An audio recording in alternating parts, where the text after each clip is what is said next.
are very happy today to afford you the opportunity through the Water Wheel to be the recipient of a very special video where we're honoring a very special guy, and I'm emphasizing the pun there.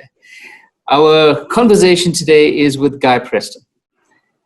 For those who know Guy, know that he has been one of the stalwarts in this new democracy, South Africa, around water conservation, around what has been one of the most extensive public works programs, not only in this country, but compared to many places in the world. And somebody who has created behind him a vast wake of capacity. Because one of the things that Guy has been doing for years admirably, and will, I'm sure, continue to do, is to share his knowledge, to share his inspiration, and to share his zeal for us moving into a more sustainable world. Dr. Guy Preston, good morning and welcome to our chat. Good morning. Thank you. Guy, you've had a long and vast career. And within all of that, I'm sure it's quite difficult to pull out the highlights and the high points. But what would you say were the most significant things for you in this long journey? Well, I think I'll just stick with the water side of things that I talked to, Des. And I guess more than anything else, meeting up with Kada Asmal in just after democracy, going to give a presentation to Kada about why they should not build a dam in the Kogelberg. And as I got up to speak, Kada went off to have a cigarette. And I thought, hell, yeah, I've come all the way for this presentation and he's not going to be there. But he was listening from underneath and he invited me through to see him the next day. And I went to see him at his office. And I do recall him offering me a drink, and I didn't drink alcohol. So he raised his eyebrows at that. And then he offered me a sandwich with some meat, and I didn't eat meat, so in those days. So the eyebrows went higher, and he looked under the table to see if I was wearing sandals. But he ended up inviting me to be his advisor and to start these programs. And Kada was just the most magnificent person with whom to work. He was impossible to work with in the sense that he was so demanding, but he had a real commitment and a lovely sense of humor that went with it, and he just paved the way for the various initiatives that then happened. So for me, the highlight was that abundance of opportunity that came up working with Kada. With I think we started 50-something projects in the first year, very ambitious. Many of them did not work, but some of them really did get off the ground. And one that you and I worked on together was around the National Water Conservation Campaign in those early days. And of course, Working for Water came out of that. And Kada just gave us that momentum to be able to drive and show the potential and the value of the work that we are doing. He also gave us the intellectual support for the arguments, which, as you remember, were not well accepted, that invasives were a very negative impact on water security, and particularly what they will do for water security if we allow them to spread and grow. So whilst the impact at the moment is relatively small in percentage terms, the impact is completely unaffordable in the future if we do not deal with that. And I think we've got to a point now where I would argue that invasives are the single biggest long-term threat to water security in the country.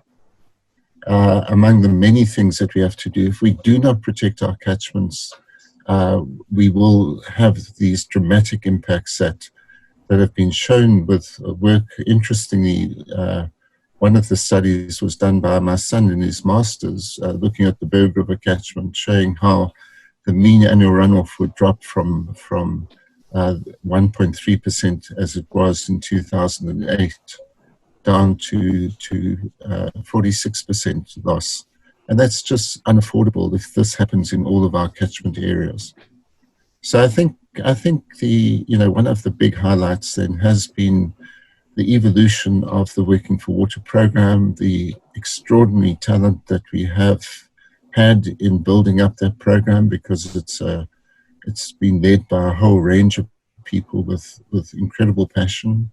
Most of them have stayed the course, so it's 25 years, just over 25 years now since we started, and many of the same faces, looking rugged like mine, but they're still there. Thanks for that, Guy. I'm going to hand over to my colleague now, Bonani Madigazela. Bonani. Thanks, Desi.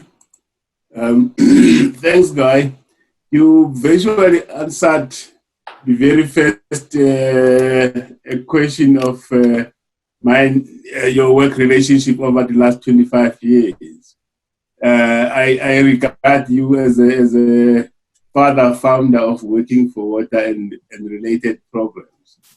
I know exactly how you sweat all the way from an office to a branch within a department. That is exceptional.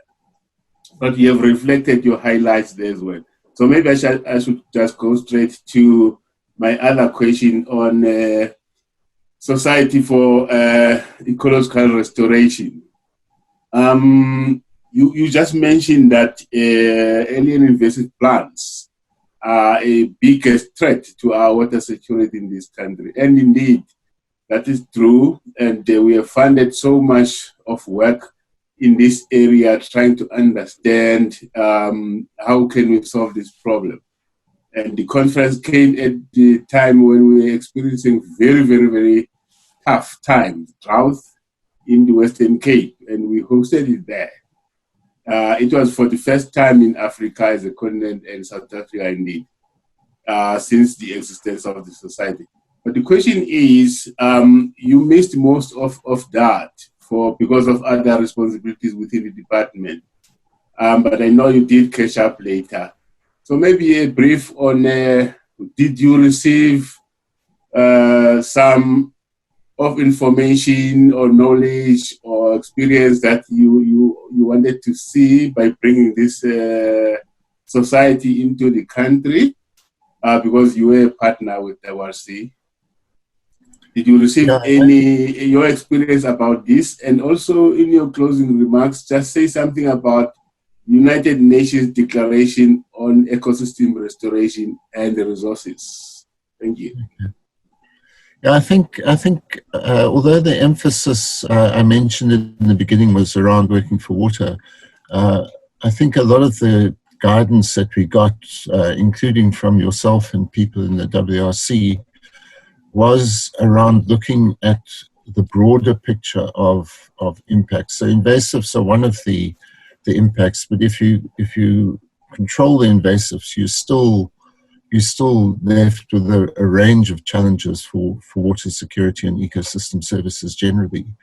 And I think that debate, that development of ideas, of understanding just how important different interventions are and how well they might work, is a valuable process, one that we can and have contributed to, because we're operationally orientated. So we can go and pilot different interventions to see just how important that work is.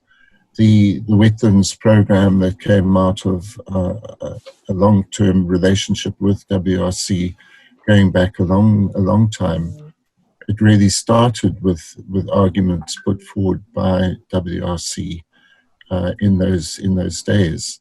Was one where we were able to show the values, although there still, as came out, still debate as to what the real value is in terms of water quantity. There's no question about water quality and flood attenuation other benefits. But I think it's that kind of engagement that really helps us to develop these interventions, to understand how a stitch in time saves 9, how early interventions on any of these areas, fire, invasives, wetlands, land degradation. So that sort of thing, I think, is an area, the whole in Tabalenga work that you are also involved in. I think that's been one where we got quite a lot of criticism that we didn't look enough at the restoration of habitat to sustain the ecosystem services, but also the livelihoods that are necessary. And I think some of that work, the TITSA work that is being done, would again be an area where I think we've made some really important strides in the kind of interventions that we need to do to promote as close to sustainability as we can. And it's crucial that the UN actually picks up on these things, and I think picks up on the methodologies that are possible. We take a very labor-intensive approach. We take one that tries to address the marginalized in our country, and I think it's a formula that works. There's now, in the wake of COVID-19, which of course is another invasive organism, the world economic situation, there is now increasingly a talk about a Green New Deal. And you know, that's largely what the UN is promoting in this convention, and in the you know, I like to think the work that we've been doing is really a component of that. It's steeped in the concept of a New Deal, of the opportunity for employment and dignity that we've been able to show with last year 71,000 people working in the various programs that we run. Summary, Guy, you've just given to us of the value of clearance of any investment plans as a point that we need to use and argue. But it comes very clear that what we haven't done very well is monitoring. We need to know exactly how much of quantity of water we are getting back. And I know most of the gauging wells may not be where you are doing the clearance, or they are dysfunctional as water monitoring tools. So we need to revisit our monitoring so that we can have facts much more than we have now. And the second point that you raised is the value of restoring the extraordinarily degraded Umzimvubu system or catchment, particularly in the Ntabelanga, where we hope to put a very, very expensive water infrastructure there, a dam. So yeah, that's a very good point to emphasize on where we put our resources. And of course, this is in the context of we don't have much money in the country, particularly now that we have to face the COVID-19 impacts. At the same time, yesterday the president was talking about forms of investment, and I guess water was one of those. So in restoration, we can actually look at restoration as a business and use local communities to benefit from that, a small, medium enterprise. So there's a point there. Then, of course, the virus itself being invasive means within the Biodiversity Act, we have a responsibility more to look at the species, especially troublesome like this. That's a great challenge. But now my last question is on, you have been very successful with the value add concept that you use in managing terrestrial and alien invasive plants. over the years, such as producing coffins, producing furniture, etc., etc. I know you have played chairs with the president of the time, using your tables made from these troublesome plants. I like this because it says let's not always look at the invasive plants as a problem, which we've been doing for donkey years, but we look at that as an opportunity, entrepreneurial way of looking at things. A problem is actually an opportunity because somebody must find a solution. And this is how you create jobs. And you have mentioned again that through this process, you've created thousands of jobs. We are very proud of that. We would like to carry on this. But now, what can you suggest to the folks in the aquatic system? Because this was very much in the terrestrial. What can you leave us as a tool to fight aquatic invasives and see if we can add some value added to that? Any comments to that? Yeah, let me just go back a little bit in your conversation with the points you raised, Bonani. I think the need for monitoring is really important. I think in anything one does, if you don't have that sustainability, then it can be fruitless, the efforts one makes. And I think there have been cases in working for water and elsewhere where that's been the case, where follow-up work has not been done or not been done adequately. So I think the advocacy side of things is huge, in an area where we could, I think, do a lot better than we have done in getting people to understand the problem and to deal with it, and particularly for emerging species. So although we've got, all the obvious problems that we have with pines and wattles and gums and things that people know, we have other species that are coming in that could be just as devastating. The impact of what we call famine weed, Parthenium, is devastating. Not much on water, but on functioning of systems. And a big one that's come in now, which you would know, is the polyphagous shothole borer.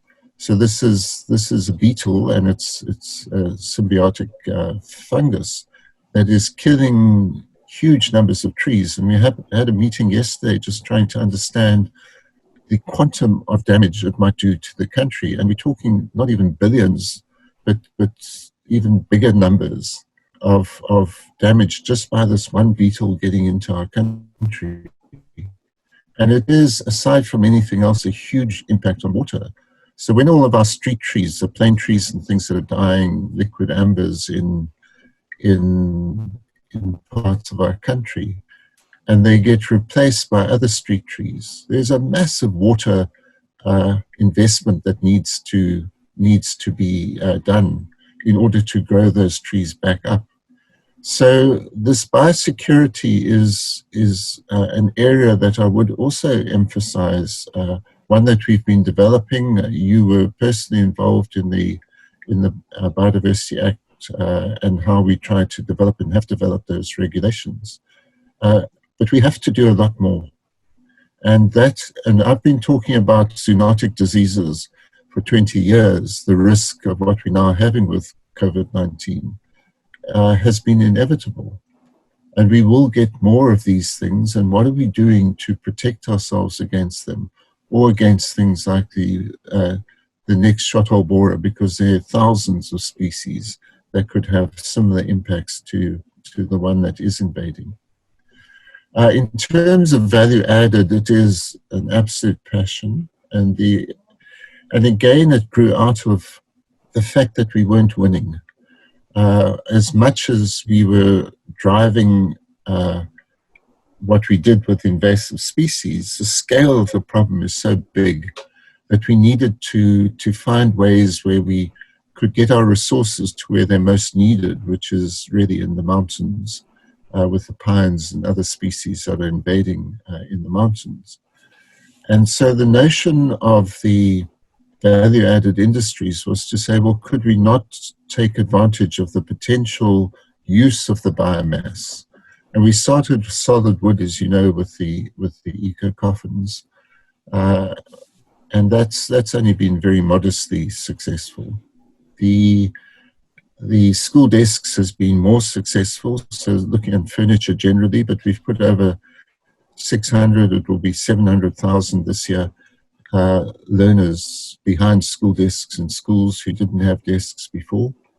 And that's something that could grow enormously as we develop it. But we still weren't having a big impact on biomass in doing that. And I switched to using a combination of things. So it's been a process, but we are using a wood chip cement mixture. This material is 75% invasive biomass, which can include things like water hyacinth, by the by, and then 15% cement and 10% fly ash. And the properties of this material are just extraordinary. So it's fireproof, it's bulletproof, it's got advanced thermal and acoustic properties, it's indestructible, it's termite proof, and it's something that can be built very quickly and cost effectively. And we've just done a rating of the material against conventional brick, clay brick and air brick, against concrete and against other materials. And it is significantly ahead of other products. So here we're clearing invasives, we're getting all the jobs, and we're building houses or toilet blocks, as we'll discuss with Jay, at a much lower cost than using conventional materials. And this has extraordinary capabilities for our country, not only for invasive species, but bush encroachment, which is another big threat to our water security and grazing and productive use of land. So those are indigenous species that are now taking over, largely because of climate change, but bad farming practices as well. So your sickle bush and acacia karoo and other species. So we're not short of biomass to utilize for these projects, and I think it has probably more scope than anything else that we've started to create jobs and really have real benefits for communities and for the country as a whole. In terms of the water species, we have certainly been experimenting with water hyacinth, typha, and they have the properties that can be used for our materials, so binding them and using them for insulation or using them just as raw material biomass. But we are also looking at other value-added products. And the one that's I really hope we might be able to make work is for sanitary pads and nappies. So we have an ability to use the biomass for the absorbent material, and then use resins to do away with plastic, to make them completely biodegradable. And the implications of that would be very significant. There's biochar. There are many other products that we are looking at in terms of the value-added industries. And then when we're building these, there's a complete emphasis on green design. And this also goes back to my early days with the WRC when we were talking about the building of dams and my endless fights with certain bureaucrats. And the argument was that we were using water and electricity inefficiently, and if we could develop those into a level of efficiency, we would be able to not have to build the next power station, not have to build the next dam. And in the development now of the housing that we're doing, to replace shacks in informal settlements, aside from being fireproof and all the other things, the notion is to have real-time prepayment metering, stuff that Desigan will remember well from the Hermanus project that we did years ago. And this could make something that is vandal-proof. So because it's real-time, it's going to be very difficult, as clever as people are, for people to bypass this in systems. But it can have such a massive benefit to people if we use the connectivity that you then have to make people aware of how they're using water and electricity in the first instance, to have panic buttons for fire brigade, ambulance and police and an alarm system, all the smart metering options that come with this. But it also gives us the opportunity to even put TV through and internet or Wi-Fi through the system, and add so much value to the prepayment system that we can really get, I think, people using these resources incredibly efficiently. And I think you saw that in the so-called Day Zero stuff in Cape Town, how whatever people think of the way it was done, it certainly had an impact on the way people are using water. And even today, I was looking at the figures last night as it happens, the consumption levels are significantly down from what they had been previously. So I think that scope of work is, and stuff that WRC has been leading for a long time, is incredibly exciting in terms of how we can get people having access to what they need, but not wasting, both in terms of quantity but also quality. Thanks a lot for that. Thanks a lot for that. Thanks, Punani, as well. Jay, I'm going to invite Jay Bhagwan now. Jay runs the wastewater, sanitation, and urban water components for our research. Jay, you've been engaging with Guy for ever so long as well. Please go on. Yeah, so Guy, we give the term in South Africa to someone like you, with high esteem, Amashosha. Okay, so it's the water warrior. So you've earned it. Okay, and I see you have a picture of Kader at the back of you. Hopefully, I'll get a picture of you at the back of me. Okay. Now that you're retired, we need to get one of your pictures here. But the term Amashosha means you've been a warrior. Okay, and you caught many of us at a very young age in this environment, and you shaped, the same spirit in us. Now, people associate you with a lot about the trees and the aliens, etc. But there's two elements that we've created an industry around. And I'm going to ask you to share this, okay? Because people forget that, the work around prepaid metering and the prepaid concept that we use in mobile industry, etc., was actually pioneered by you around the whole water conservation element, around getting bidirectional communication, okay, as a medium for water conservation, okay? And it's a lot of work you associate with the WRC going back. So can you share, firstly, this concept of bidirectional communication and where you've taken it in your career? Well, thanks, Jay. That's far too flattering. So we've worked well together for a long time. You're on my speed dial. You've been on my speed dial on my computer for a long time. When I've got a problem, I often will phone Jay, or I tell people to phone Jay, and he takes calls at all times and throws his weight behind him. So let me just reciprocate to say, what a pleasure it's been working with you on these issues. The prepayment metering for me actually started prior to CARDA.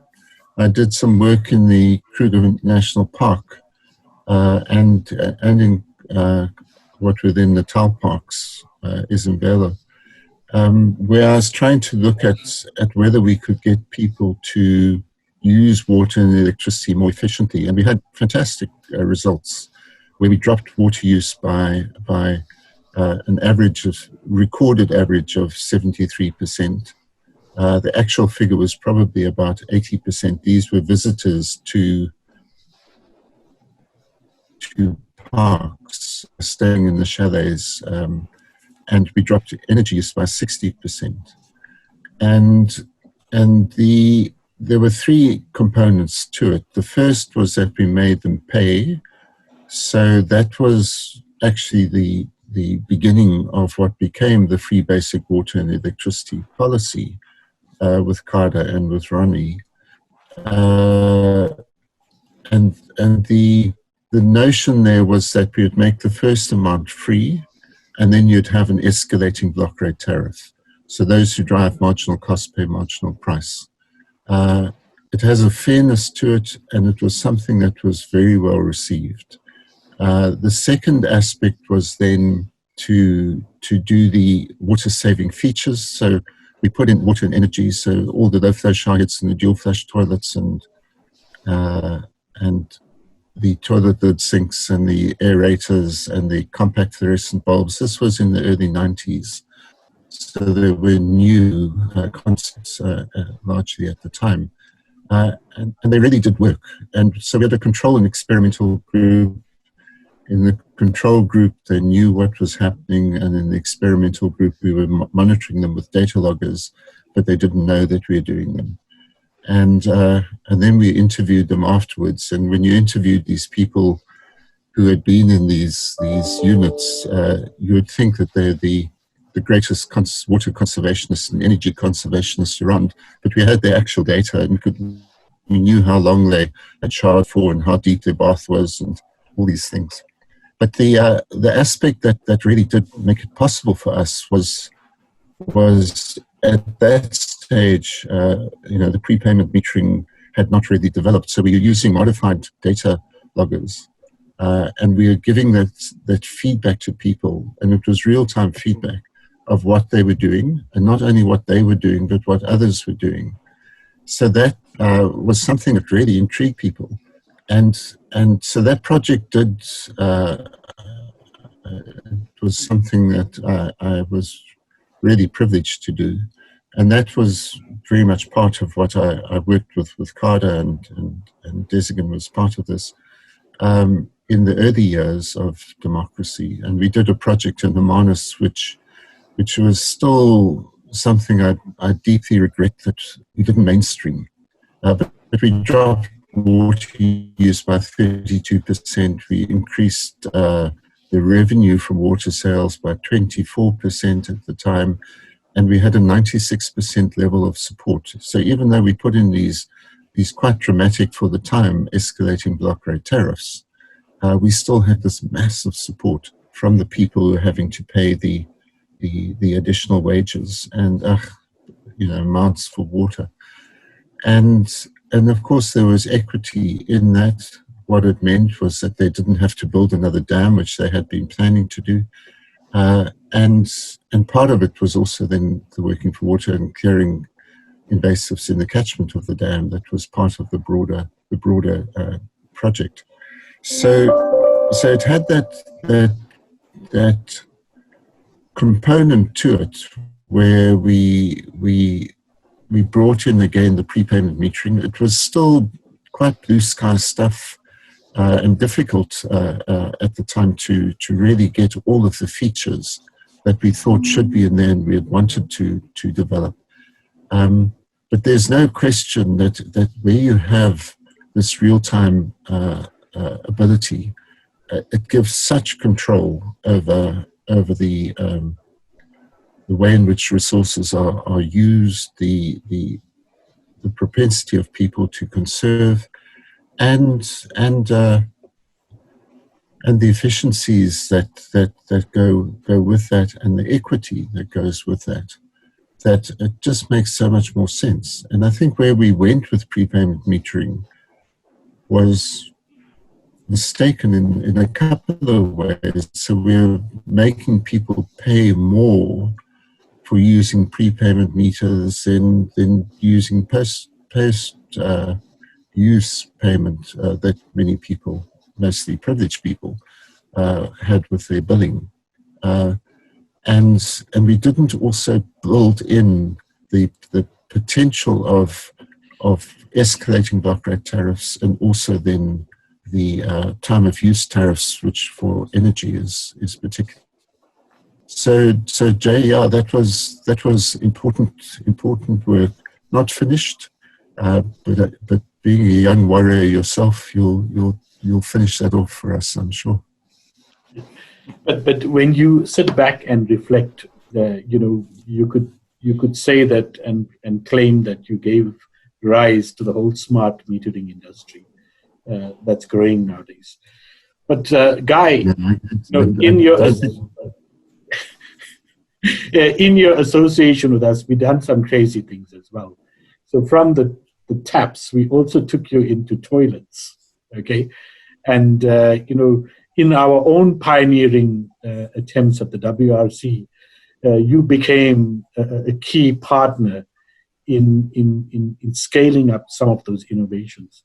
Can you share with us your journey into the dark spaces of sanitation with us? Well, no, Bhagwan, there's absolutely no question that I was following you into these dark spaces. So don't let me try to claim any cheap victories there. But the work that you're doing is so important in dealing with what is a crisis for water itself. Water quality is a crisis for dignity and for health and safety. So it's been a really interesting process here that we've been developing with you, looking at the efficiencies of toilets. So my initial work was much more about how you reduce the amount of water that is being used, or go to dry sanitation, or the urine diversion stuff that we did together so many years ago. But I think your emphasis and the work that you've been doing with the Bill Gates Foundation and UKZN and others has been, what do you do with the sludge? What do you do with the waste? And it's been also really interesting for us to be able to work with you on those because we have the scope to do the pilot work. We are building, as you know, toilet blocks now to replace pit latrines, and that's taken us to ways of looking at things that we hadn't done in that sort of detail before. But Jay, there's no question here that you are guiding us there as to, and we are the donkeys who are just doing the experimental work to show whether these things are viable. And I'm very encouraged by what we're getting. There's still big challenges, of course, but it's vital work. It's vital work, and I hope that through these programs, that the value-added industries programs that we're doing, particularly the school toilet blocks work, that we will help to get to a position where we can mainstream these things and deal with what is a huge blight in our country. And one final question for me, Guy, just very quickly. For all the young and aspirational people like me and those to come, what advice can you give? I mean, with, in terms of building a career in the water sector, creating the value from the WRC, and working towards this vision that you created? Well, I would have to say work with good people. And so I've been very privileged with the people with whom I've worked, starting with Carter, but with so many others, both bosses and colleagues. And I think the thing that drives, that's the underpinning of it all, is passion. So where there is passion to make those differences, to open up the opportunities. And that's where it's so important to work with people who recognize the scope that there is to get out there and make the differences. Because there's not a shortage of different ways of trying to experiment on what might be efficient and effective and sustainable in terms of how we do whatever. But in our focus on water and biodiversity, I think there's if people have got that drive and the passion, and if they work with people who give them the space to develop that, it is so rewarding. But it's hard work as well. I mean, I've worked 18-hour days, often certainly 100-hour weeks, my 25 years as a bureaucrat. But it's because it's such a privilege to be doing what you're doing. It's not work in that sense. I mean, there are aspects like any job where you'd much rather not be doing whatever it is. But by and large, it's that sense of making a difference.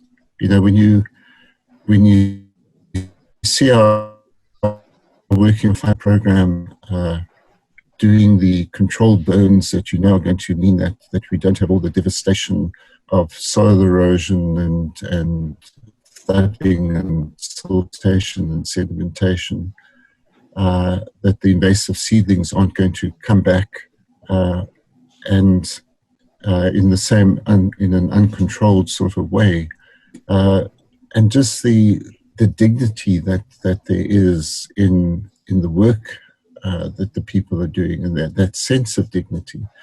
It's a real stimulant. It's something where you look at it and say, "Wow, this is working." Yeah.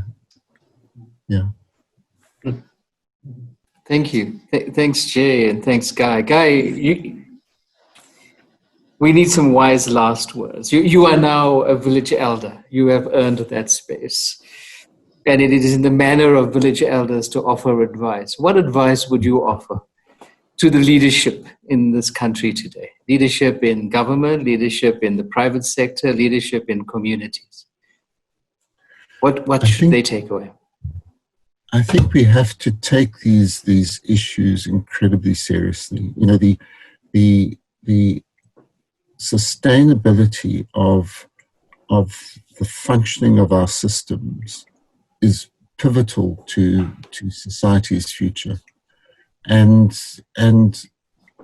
we need to invest more. The infrastructure, the stuff that Bonani was talking about in terms of the green infrastructure is just such an important aspect of how we develop our country.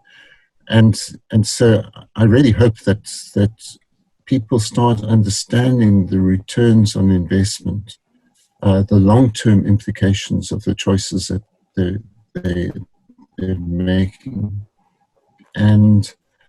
and invest in those. And it just seems to make so much sense that you get all of these additional benefits, the jobs, the development of people who've been marginalized in our country in that process. So that's what I really hope that we can get the message through. I felt for a long time we didn't managed to get through to people just how important it was to prevent in particular, and then to control if you can't, invasive species. I always looked at the climate change people and thought, wow, they are just way ahead of us in terms of their ability to sell the wisdom of what they had been promoting. So I think that is starting to come. Certainly COVID-19 should be a real wake-up call for people, that moving species around or organisms around is an increasing problem, and ones that can have devastating impacts. I mean, you sit with a beautiful background behind you there, Desigan, and there are just so many microbial organisms just waiting to turn that into a parched landscape that are going to come into our countries if we do not invest in the things that really matter. Thank you so much. And on behalf of this community of practice, thank you for those years and years of immense contributions. And I'm sure that they're not going to stop now, that you're going to organize yourself into a new role and continue to be the pillar that we can lean on. Colleagues, we have been in conversation with Guy Preston, teacher, conservationist, innovator, and revolutionary. Guy, thank you so very much.